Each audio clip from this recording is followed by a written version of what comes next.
Hello, hi guys, I am Govardhan Singh Rajput from Badagaon कुंदरपाड़ा।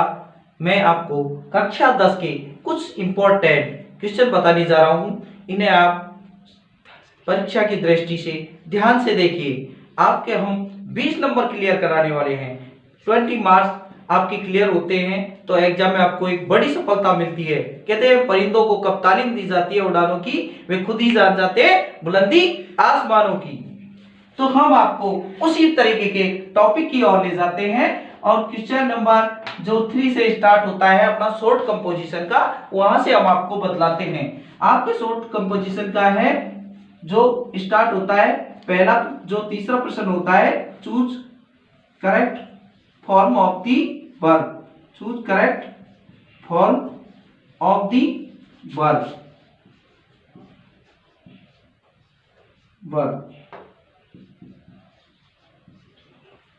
Choose correct form of the verb, इसका मतलब है आपको क्रिया का सही रूप बनना है। किस प्रकार से बनना है वो क्रिया का सही रूप, वो हम आपको बतलाते हैं। क्रिया के सही रूप बनने के लिए देखिए, सबसे पहले हम जो नियमों को देखते हैं वो इसी के तरीके से देखेंगे। जैसे सी और स्थान आ गया, यहां जैसे कुक दिया गया है, सी कुकू, फूड दे रखा है, वाहिल she was washing clothes.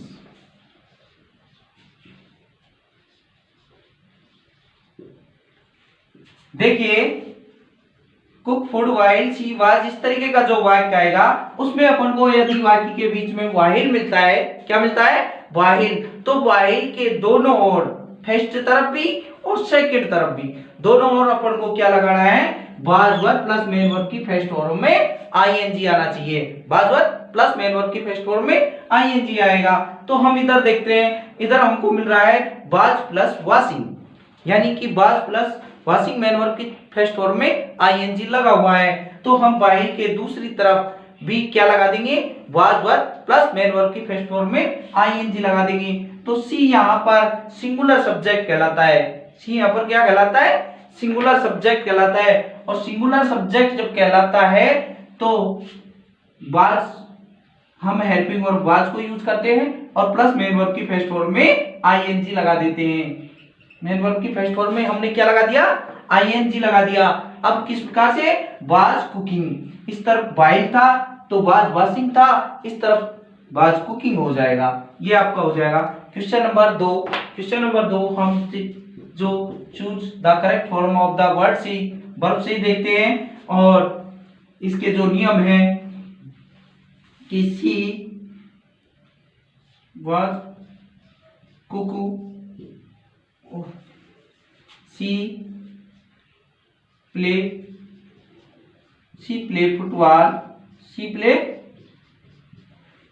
Football, when she heard a loud noise,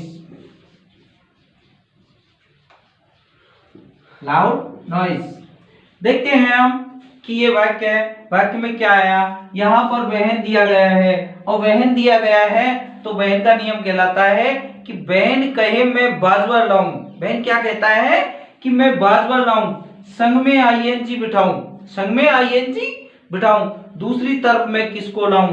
दूसरी तरफ, वाक्य के दूसरी तरफ मुझे किसको लाना चाहिए? तो वर्ब सेकंड को मैं भावी बनाऊं। ये अपनी वर्ब कौन सी है? सेकंड है। इसे क्या बना दिया है? भावी बना दिया है। वर्ब सेकंड को मैं भावी बनाऊं। यदि दूसरी तरफ मेन वर्ब की सेकंड फॉर्म है तो फर्स्ट तरफ was verb plus main verb की फर्स्ट फॉर्म में आईएनजी आएगा। अब हम देखते हैं तो इसका उत्तर हमारे अनुसार क्या हो जाना चाहिए? वाज प्लस मेन वर्ब की फर्स्ट फॉर्म में आईएनजी, वाज प्लेइंग बैठता है। यहां हम इसी के साथ चलते हुए और तीसरे प्रश्न पे चलते हैं। थर्ड प्रश्न जो इसके नियम हैं कि सी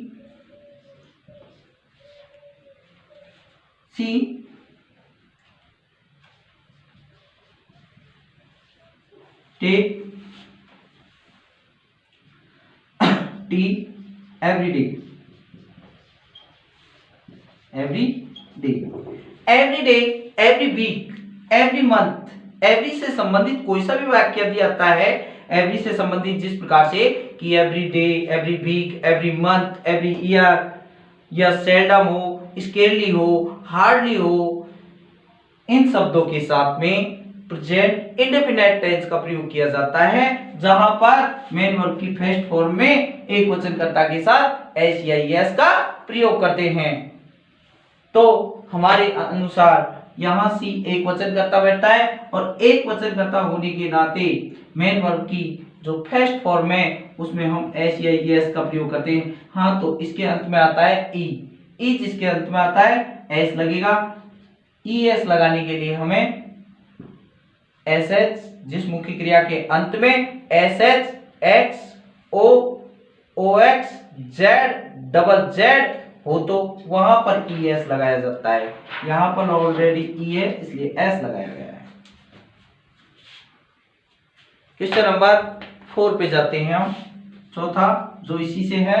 4 प्रश्न बनते हैं correct form of the verb से। आपके चारों को आपको ठीक प्रकार से करके आना है, नियमों के अनुसार बैठते हैं। जो भी रूल्स आप रूल्स फॉलो करते जाइए और इन्हें बनाते जाइए। वेरी सिंपल है बनाना। इन्हें देखिए, Rajesh Rajesh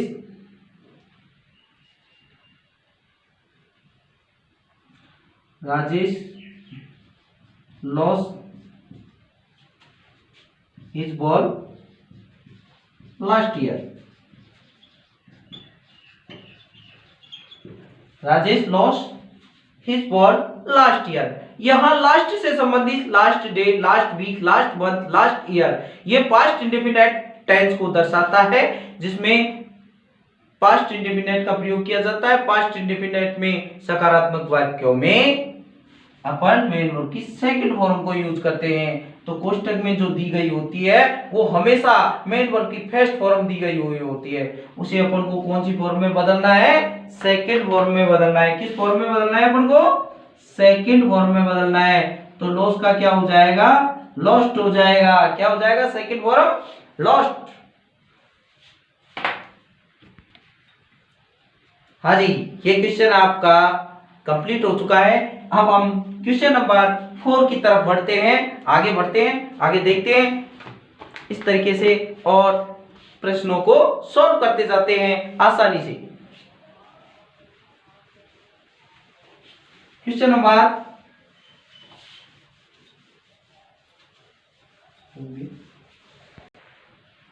hi guys, question number 4 आपका आता है। क्वेश्चन नंबर 4 आपका आता है change the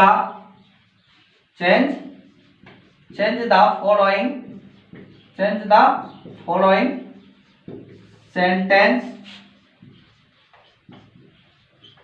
sentence in direct speech. Indirect speech.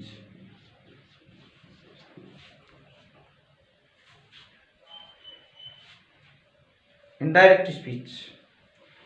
Indirect speech direct से इनडायरेक्ट बनाने के लिए देखिए, जैसे हम वेरी सिंपल है, बहुत आसान तरीके से डायरेक्ट स्पीच को इनडायरेक्ट स्पीच में बदल सकते हैं।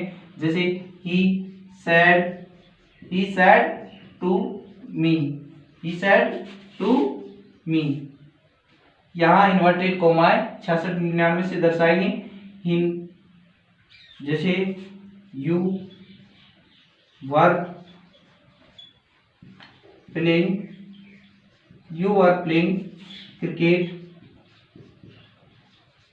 yesterday।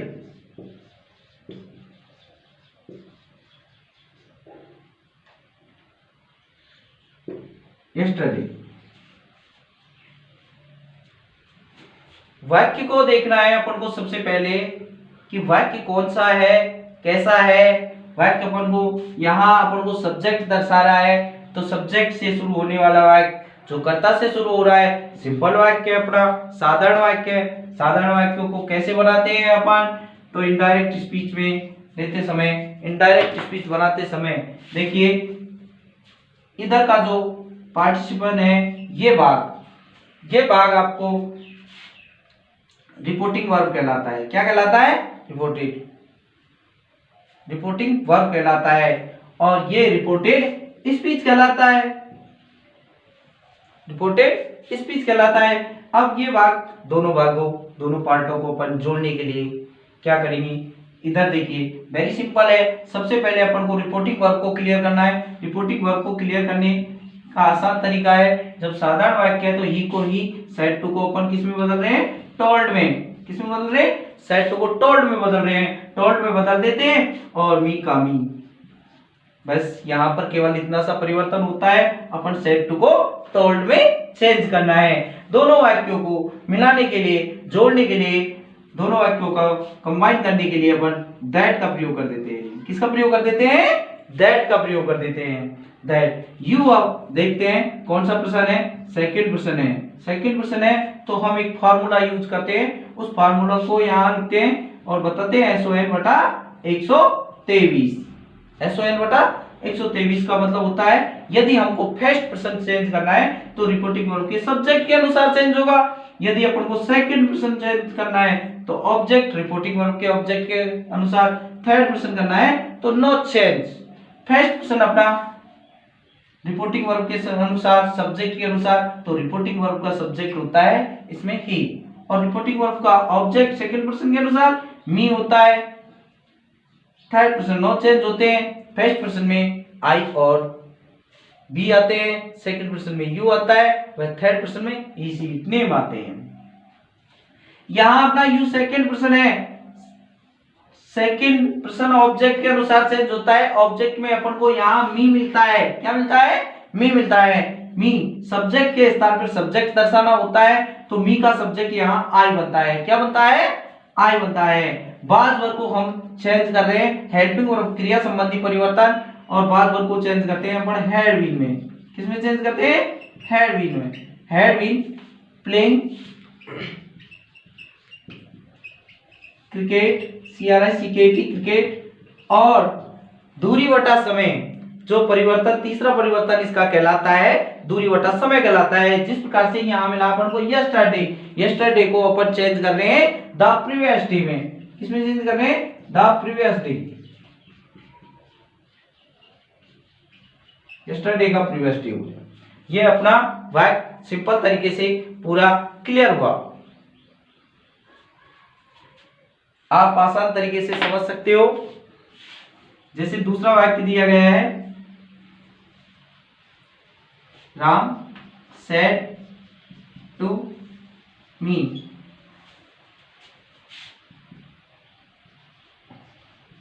Why are you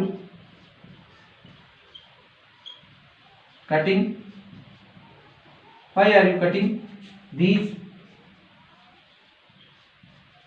paper today. प्रश्नवाचक चिन्ह और ये इन्वर्टेड कोमा।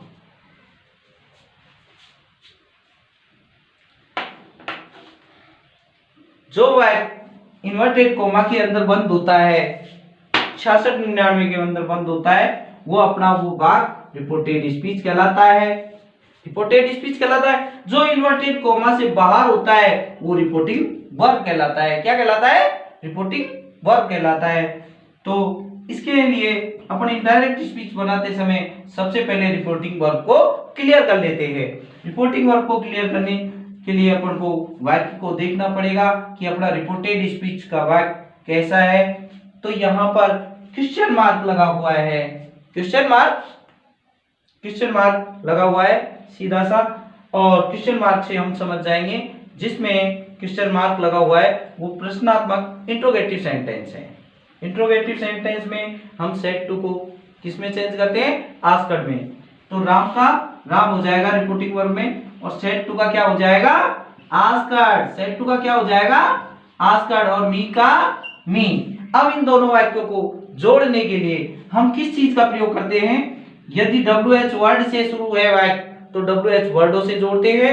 यदि हेल्पिंग वर्ब से शुरू होता है तो इफ से जोड़ते हैं। यहाँ वाक्य किससे शुरू हुआ, वाई से, और वाई से शुरू हुआ है तो WH वर्ड से शुरू हुआ है, और WH वर्ड से जब वाक्य शुरू होता है तो हम उसको वाई से जोड़ते हैं। तो वाई से हमने वाक्य को यहाँ जोड़ दिया। और यू अपना प्रश्न है, देखते हैं कौन सा प्रश्न है, सेकंड प्रश्न है। फिर वही बात SON/123 वाला फार्मूला यूज करते हैं। और सेकंड प्रश्न किसके अनुसार चेंज हो जाता है, ऑब्जेक्ट के अनुसार। सेकंड प्रश्न किसके अनुसार चेंज होता है, ऑब्जेक्ट के। हमारे यहाँ पे यू है, सेकंड पर्सन के रिपोर्टिंग वर्ब के ऑब्जेक्ट में मी है, क्या है, मी। और यू ऑब्जेक्ट के अनुसार कर्ता के स्थान पे कर्ता लिखना है सब्जेक्ट के, तो मी का कर्ता क्या बनाया था, आई। क्या बन गया था, आई। इस आरएम को किसमें चेंज करते हैं, ये हेल्पिंग वर्ब संबंधी नियम है। हेल्पिंग वर्ब में इस आरएम को इनडायरेक्ट स्पीच बनाते समय वाज वर्ब में बदलते हैं। आई के साथ एक वचन कर्ताओं के साथ में हम वाज का यूज करते हैं। किसका यूज करते हैं, वाज का यूज करते हैं। Was cutting, QTTING cutting.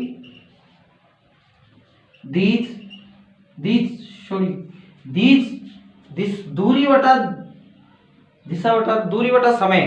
बटा समय जो चेंजेस है वो अपना है दीज। तो दीज को अपन ने किस में बदल दिया, दोज में। दीज को किस में बदलते हैं, दोज में। दोज, पेपर, फिर यहाँ दूरी बटा समय मिला अपन को टुडे। क्या मिला, टुडे। टुडे को हम बदल देते हैं दैट डे में, दैट डे। ये आपका क्वेश्चन नंबर 4 कंप्लीट हुआ। पूरी तरीके से आप समझ पाए कि किस तरीके से आसानी से इनको अपन को बनाना है, कंप्लीट करना है सिंपल तरीके से। वेरी नाइस, बहुत अच्छा तरीका। क्वेश्चन नंबर 5 पे क्या आता है आपके, question number 5, combine the following pairs into the sentence। 10 यहाँ आपको रिलेटिव प्रोनाउन से संबंधित दिए गए हैं। जिस प्रकार से, जैसे मैं आपको क्वेश्चन के द्वारा समझाता हूं। ए मैन वाज सेलिंग टॉयज।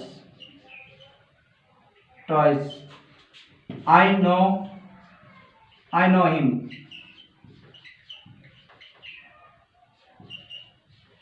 यदि वाक्य अपन को हु से बनाना है तो किस प्रकार से, हु देखिए जो कि अर्थ में आता है कर्ता के लिए कि ए man was toy selling toys. एक व्यक्ति गुब्बारे खिलौने बेच रहा था। आई नो हिम, मैं उसे जानता हूं। तो अपन ऐसे बनाते समय ए मैन वाज सेलिंग, ऐसे कैसे लिख देंगे, और टॉयज हु बीच में, वाक्य को जोड़ने के लिए बीच में हु लगा देंगे, और I know him.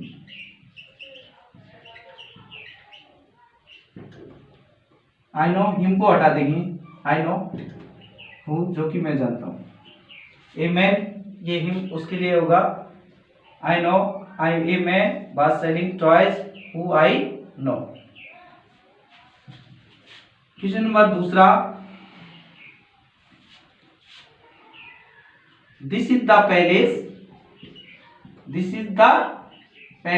PLAC। I was born. यहाँ कोष्टक में आपको दिया होगा, जिससे भी वो बनवाएगा। आपको यहाँ वेयर दे रखा है, जिस प्रकार से कोष्टक में वो वेयर से बनवाना चाहता है एग्जामिनर। तो देखिए आपको इस प्रकार का वाक्य आपके सामने रख दिया गया है। ऐसे में आप क्या करेंगे, दिस इज द, सबसे पहले दिस इज द उतार लेंगे, दिस इज द पैलेस, और वेयर का प्रयोग करेंगे। ये स्थान सूचक शब्द है वेयर। I was born. हमको पता है जब कोई कर्ता स्थान प्लस कर्ता होता है वहां पर वेयर का प्रयोग किया जाता है। किसका प्रयोग किया जाता है? वेयर का प्रयोग किया जाता है। तो यहाँ पर को पहले स्थान दर्शा रहा है, या जयपुर, दिल्ली, मुंबई, कोई सा भी शहर, नगर, देश या किसी भी नाम हो वो स्थानीय कहलाता है। स्थान प्लस कर्ता होने पर वेयर का प्रयोग किया जाएगा वाक्य के बीच में। इस तरीके का ध्यान रखना है। और वेयर से है, वैन से है, यदि प्रश्न वैन से दे रखा हो तो समय सूचक शब्दों को इंगित करता है। इसको इंगित करता है समय सूचक शब्दों को। वैन से संबंधित समय सूचक समय, जैसे घड़ी का समय, जैसे घड़ी का समय, घड़ी का समय दर्शाया गया है 7 o'clock, 8 o'clock। घड़ी का समय हो सकता है या दिन का नाम हो सकता है। दिन का नाम जिस प्रकार से संडे, थर्सडे, कोई सा भी वार हो सकता है, एनीथिंग। महीने का नाम हो सकता है, महीने का नाम हो सकता है, महीने का नाम जिस प्रकार से जनवरी,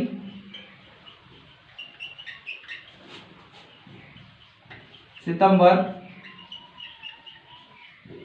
कोई सा भी महीना हो सकता है मंथली। और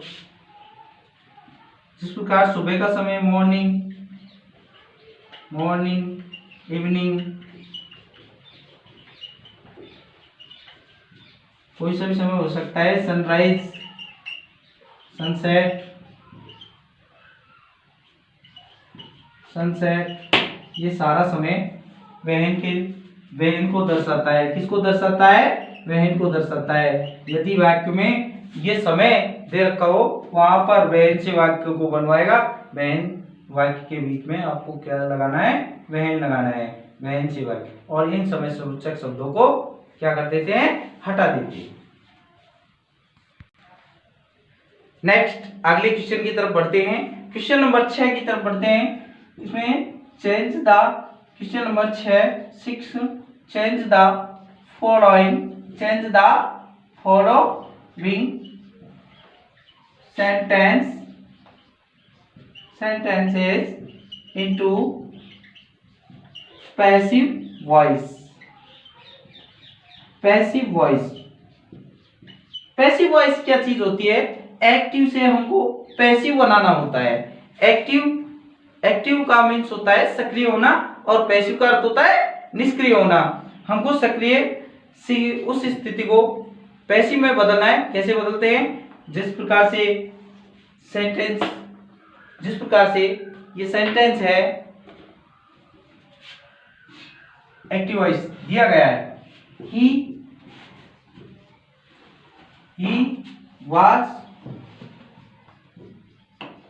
was playing football, he was playing football, he was playing football। यहां देखिए सबसे पहले तो एक्टिव वॉइस को पैसिव वॉइस में बदलते कैसे हैं कि कर्ता को तुम कर्म बना दो। कर्ता को तुम क्या बना दो? कर्म बना दो। कर्म को बना दो कर्ता। क्रिया की थर्ड फॉर्म लगा दो, चाहे इसमें तो कोई सी फॉर्म हो, पर क्रिया की थर्ड फॉर्म लगा दो और बाई से कर दो भरता। इस प्रकार से आपको वाक्य को बनाना है। यहाँ ही सब्जेक्ट दे रखा है, फुटबॉल आपका ऑब्जेक्ट हो रहा है और वाज हेल्पिंग वर्ब है, प्लस में प्लेइंग मेन वर्ब की फर्स्ट फॉर्म में आईएनजी लगा हुआ है। मेन वर्ब की फर्स्ट फॉर्म में क्या लगा हुआ है? आईएनजी। अब ऐसे में हम लिखते हैं पैसिव वॉइस, एक्टिव वॉइस को क्या लिखते हैं हम? पैसिव वॉइस में जब बदलते हैं तो पैसिव वॉइस में लिखते समय हम क्या करेंगे? सबसे पहले ऑब्जेक्ट को लेंगे। ऑब्जेक्ट में क्या है? देखिए फुटबॉल है, ऑब्जेक्ट में क्या है? फुटबॉल। हम सबसे पहले इसका फॉर्मूला देख लेते हैं। फॉर्मूला देखते हैं, सबसे पहले हम इसका फॉर्मूला देखिए। फॉर्मूले से समझिए आप सिंपल तौर पे object plus helping verb, object plus helping verb plus main verb की third form plus by plus subject. यहां हम जाते हैं ऑब्जेक्ट की तरफ। ऑब्जेक्ट में सबसे पहले पैसिव वॉइस बनाते समय फुटबॉल है, फुटबॉल लिख दिया, फुटबॉल, फुटबॉल हमने लिखा। उसके बाद में जाते हैं हेल्पिंग वर्ब पे, बाज है तो was verb no change, was verb के साथ में बिंग लग जाता है। जब मेन वर्ब की फर्स्ट फॉर्म में आईएनजी आता है तो बिंग तैयार हो जाता है। क्या तैयार हो जाता है? बिंग तैयार हो जाता है। जब भी मेन वर्ब की फर्स्ट फॉर्म में आईएनजी आएगा, देखो इजारे में आता है, मेन वर्ब की फर्स्ट फॉर्म में आईएनजी आता है तो उनके साथ में भी बिंग तैयार होता है पैसिव में। और यहाँ वाज वर्ब में भी क्या तैयार हो जाता है? बिंग तैयार होता है। आप ये ध्यान रखो, मेन वर्ब की फर्स्ट फॉर्म में जब भी आईएनजी आएगा बिंग तैयार हो जाएगा हेल्पिंग वर्ब के साथ। वो बिंग लगाना है आपको। प्लस मेन वर्ब की थर्ड फॉर्म प्ले को प्लेड हो जाएगी। मेन वर्ब की थर्ड फॉर्म के बाद में बाई से वाक्य की पूर्ति करेंगे। बाई से कर दो भरता। तो इस तरीके से आप ऑब्जेक्ट को वहां जब डालोगे तो ऑब्जेक्ट में लिखा हुआ ही का क्या बन जाएगा? हिम। ही का क्या बनता है? Pronoun him. इस तरीके से यदि वाक्य कन्वर्ट हो सकता है और डबल ऑब्जेक्ट से आ जाए, मान लो डबल ऑब्जेक्ट से यदि वाक्य आ जाए तो आप क्या करोगे इस स्थिति में? तो वो वाक्य भी समझाते हैं। जैसे mister Govardhan taught us English. आप सबसे पहले किसको करोगे? इंग्लिश ऑब्जेक्ट आपका फर्स्ट नहीं रहेगा, सेकंड रहेगा। ऑब्जेक्ट फर्स्ट आपका क्या रहेगा? अस। ऑब्जेक्ट फर्स्ट अस क्यों रहेगा? क्योंकि प्रोनाउन से संबंधित जो भी चीज है, जो प्रोनाउन से संबंधित है, वो प्रोनाउन से जो ऑब्जेक्ट बन के आएगा वही आपका ऑब्जेक्ट फर्स्ट रहेगा। सेकंड जो चीज अदर है वो आपका सेकंड ऑब्जेक्ट रहेगा। यहां मिस्टर गोवर्धन सिंह सब्जेक्ट हो जाएगा तो टॉट मेन वर्ब की सेकंड फॉर्म हो जाएगी। कौन सी फॉर्म हो जाएगी? सेकंड। पैसिव वॉइस बनाते समय आप क्या करोगे? सबसे पहले ऑब्जेक्ट फर्स्ट, इसके फार्मूला को लिखेंगे। फार्मूला इसका क्या हो जाएगा? फार्मूला लिखते समय object first plus helping verb, object first plus main verb की third form plus object second plus by plus subject, इस तरीके से लिख देंगे। यहां पर आप देखेंगे कि ऑब्जेक्ट फर्स्ट में अस बैठा हुआ है। कौन बैठा हुआ है? अस बैठा हुआ है। हम पैसिव वॉइस में बनाते समय अस का सब्जेक्ट भी बनता है। अस का सब्जेक्ट यहाँ मेन वर्ब की सेकंड फॉर्म है तो वाज वर्ब में से भी एक बहुवचन कर्ता होने के नाते प्लूरल सब्जेक्ट के साथ में हम वर का प्रयोग करते हैं। साथ में मेन वर्ब की थर्ड फॉर्म टॉट की थर्ड फॉर्म टॉट होती है। बिल्कुल सिंपल है। और आगे देखिए मेन वर्ब वो ऑब्जेक्ट सेकंड का इस्तेमाल करते हैं। ऑब्जेक्ट सेकंड में अपने इंग्लिश लिखा हुआ था, इंग्लिश लिख दिया प्लस वाई लगा के सब्जेक्ट को उतार देते हैं, मिस्टर गोवर्धन। ठीक है। आगे नेक्स्ट हम आपको इसमें बताने वाले हैं यदि वाक्य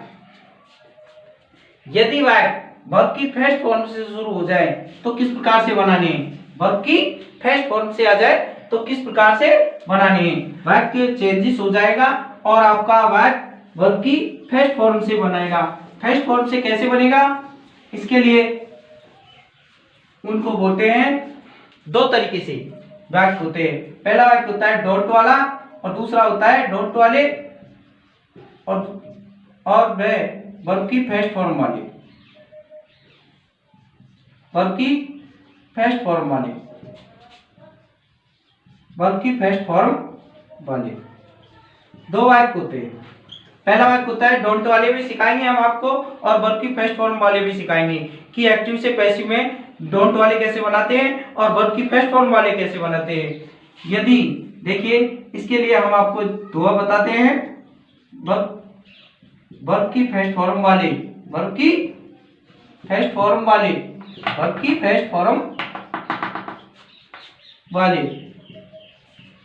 लेट लगवा ले। वर्ब की फर्स्ट फॉर्म वाले लेट लगवा ले। डोंट वाले चल साले। तू भी तीसरे स्थान पर नोट लगवा ले।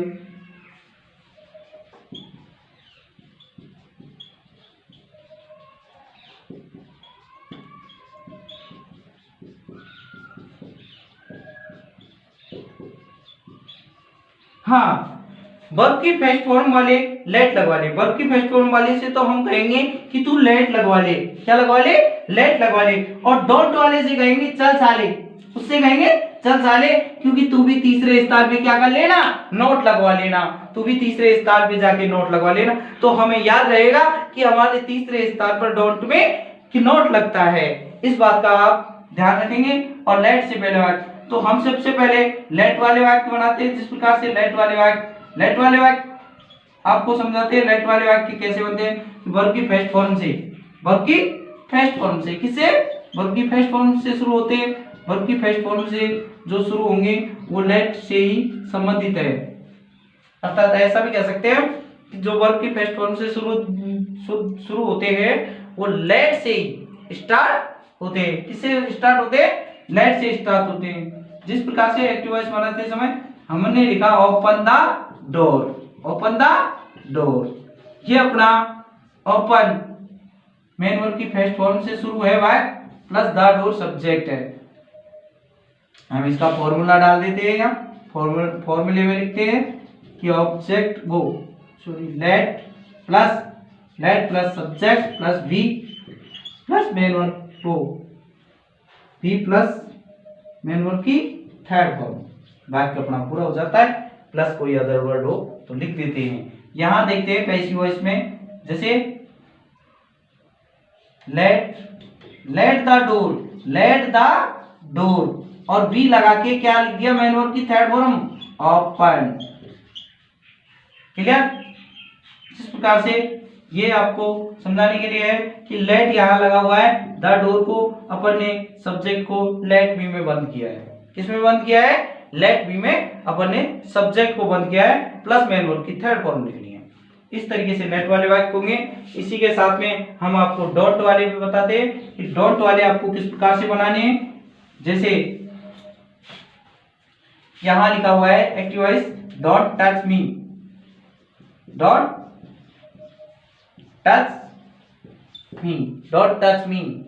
Touch me. यहां इसका पैसिव वॉइस बनाते समय आप सबसे पहले ऑब्जेक्ट को लेते हो, तो मी का ऑब्जेक्ट सब्जेक्ट क्या बनता है, आई बनता है। टच मेन वर्ब की फर्स्ट फॉर्म होने के नाते कौन सी हेल्पिंग वर्ब लगती है, इज आर एम। आई के साथ में क्या आता है, एम आता है। आई के साथ में क्या आता है, एम। आई का दोस्त है एम, आई के साथ में ही आता है, अन्य किसी के साथ में नहीं आता है। अन्य किसी से दोस्ती नहीं रखता है, ये केवल आई से ही दोस्ती रखता है, इसलिए आई के साथ क्या आता है, एम। और टच की थर्ड फॉर्म हो जाएगी टच हो सॉरी। अब अपन स्थान गिनेंगे, एक पहला था आई, दूसरा था एम, तो तीसरे स्थान पे क्या लगवा ले, नॉट लगवा ले। तीसरे स्थान पे क्या लगवा ले, नॉट लगवा ले। और मेन वर्ब की थर्ड फॉर्म टच हो जाएगी, मेन वर्ब की थर्ड फॉर्म टच। इस प्रकार से डॉट वाले वाक्य बन जाएंगे। नेक्स्ट, इस प्रकार के वाक्यों को आएंगे यदि वाक्य आपके गोइंग टू से स्टार्ट होते हैं, गोइंग टू वाले वाक्य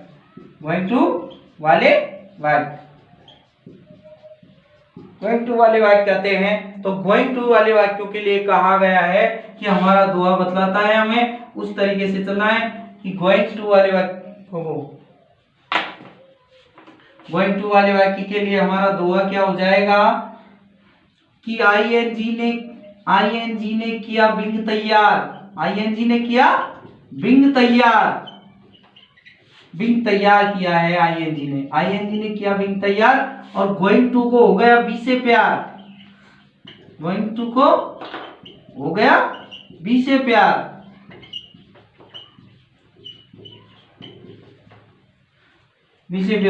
यहां आईएनजी ने बिंग को तैयार किया है और गोइंग टू को हो गया है बी से प्यार। इस तरीके से गोइंग टू वाले वाक्यों को हम एक फॉर्मूले में डाल देते हैं कि हमारा फॉर्मूला क्या हो जाना चाहिए, object plus helping verb plus going to plus be plus main verb की third form by plus subject. जैसे active voice she is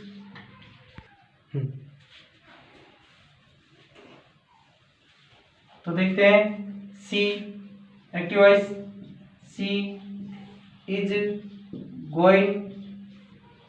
going to cook food.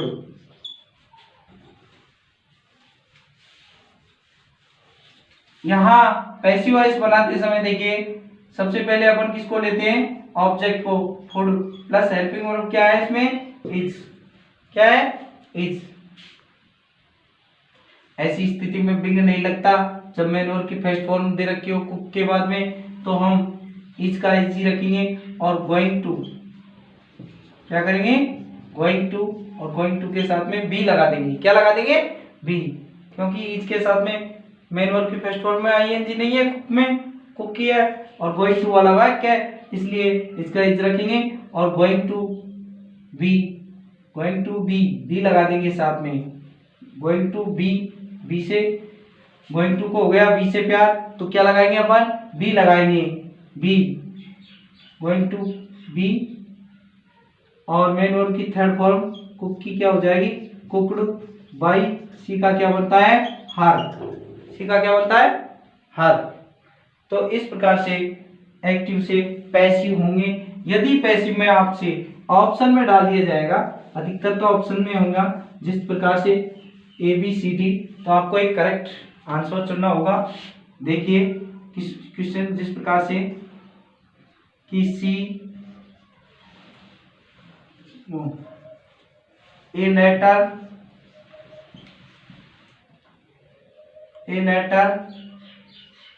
Letter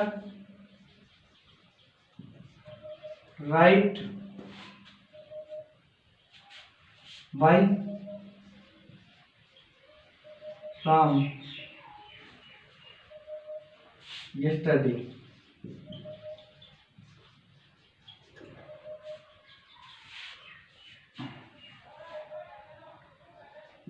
A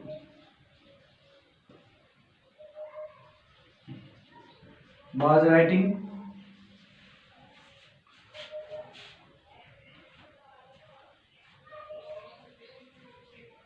B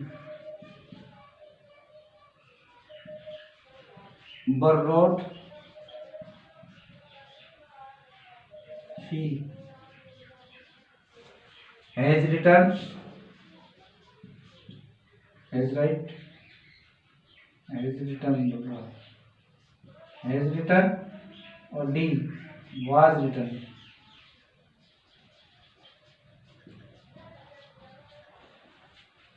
इस प्रकार से चार ऑप्शन आ जाएंगे। A letter write by Ram yesterday, yesterday भूतकाल को दर्शाता है, पास्ट टेंस को दर्शाता है। ऐसी स्थिति में वाज पास्ट से है, वर पास्ट से है, हैज पास्ट से नहीं है, हैज आपका प्रेजेंट से है, तो हैज तो आएगा नहीं। ये वाज फिर किससे है, पास्ट से। तो हम देखते हैं वाज राइटिंग, यहाँ राइटिंग दे रखा है, जबकि मेन वर्ब पैसिव का नियम होता है कि मेन वर्ब की थर्ड फॉर्म होनी चाहिए, हेल्पिंग वर्ब के साथ में कौन सी फॉर्म होनी चाहिए, थर्ड फॉर्म।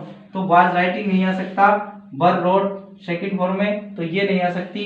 तो बचता क्या है हमारा, ऑप्शन डी बचता है। ऑप्शन डी में क्या आता है, वाज रिटन, अपना आंसर हो जाता है वाज रिटन।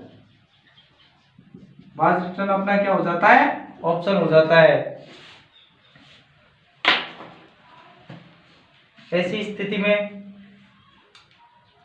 वाज रिटन, इस प्रकार के ऑप्शन आपको एक ऑप्शन दिए होंगे, जिस प्रकार से कि Tulsidas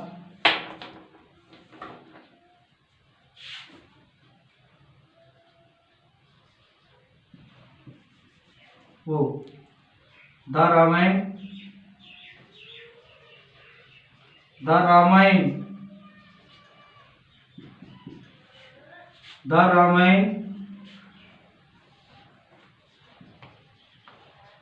right by Tulsidas,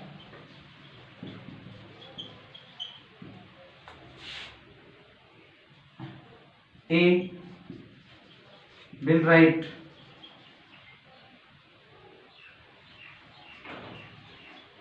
B has written, सी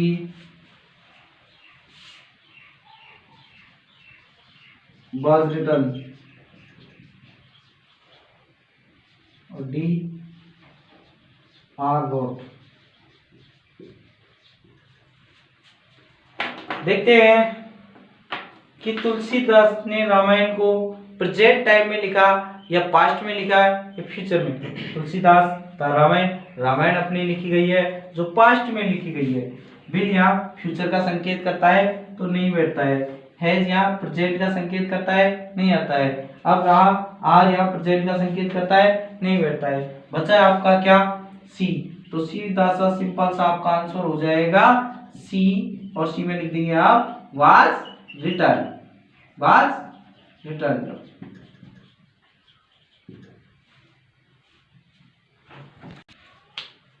हाँ, तो अभी जो बताइए आपको ये सब इम्पोर्टेंट है एग्जाम की दृष्टि से।